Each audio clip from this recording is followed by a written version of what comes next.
আমাদের বাড়ির বিবাদে যে বিভিন্ন শাকসবজি হয় তা দেখানোর চেষ্টা করছি আপনাদের। আসলে ওদিকে সবচেয়ে বড় বড় গাছগাছালি সব কিছু রেখে আসছে। এই যে দেখেন কুমড়া গাছ, হ্যাঁ কুমড়া গাছে দেখেন ফলন চলে এসে বড় বড় কুমড়া গাছ আসলে অবশ্যই ওই পাশে।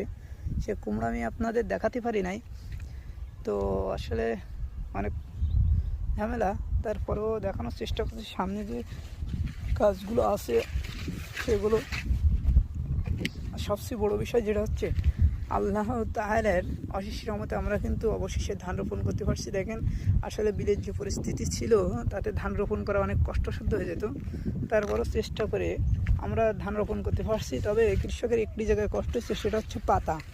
এই যে বীজ রোপণ করতে কেউ পারেনি, বাইরে থেকে 8,000-10,000 টাকা দিয়ে যে পাতা রোপণ কিনে নিয়ে আসছে, এতে অনেক ব্যয়বহুল হয়েছে। তবে অবশ্য সে কি আমরা যে রোপণ করতে পারছি এটাই অনেক কিছু।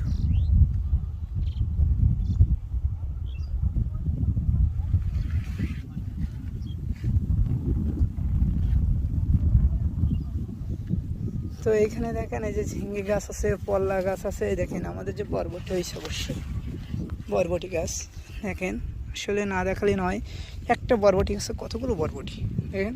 আমরা অবশ্যই ভেড়ি বাদ করি নাই, আমি একটা ছিলাম, হ্যাঁ এটা আমি কাঁচা খাবো অবশ্যই। এটা আমি ছিলাম, এই খেয়ে দেখাচ্ছে। কিন্তু আসলে নিজের ভেড়ি বাদে যে জিনিসগুলো সেগুলো খাইতে অনেক ভালো লাগে। সার অনেক কম প্রয়োগ করা হয়, তো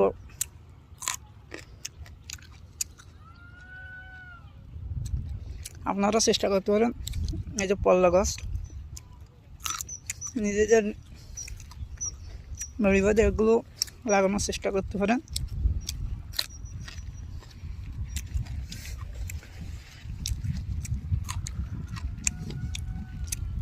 আর দেখুন বড় পল্লা,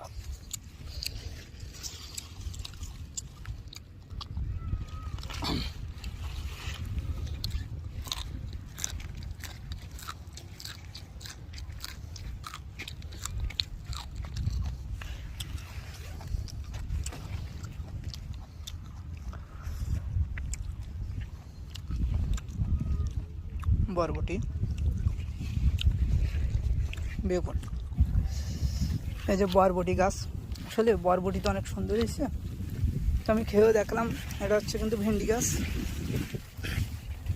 পল্লা গাছ, এই দেখেন খেড়াই।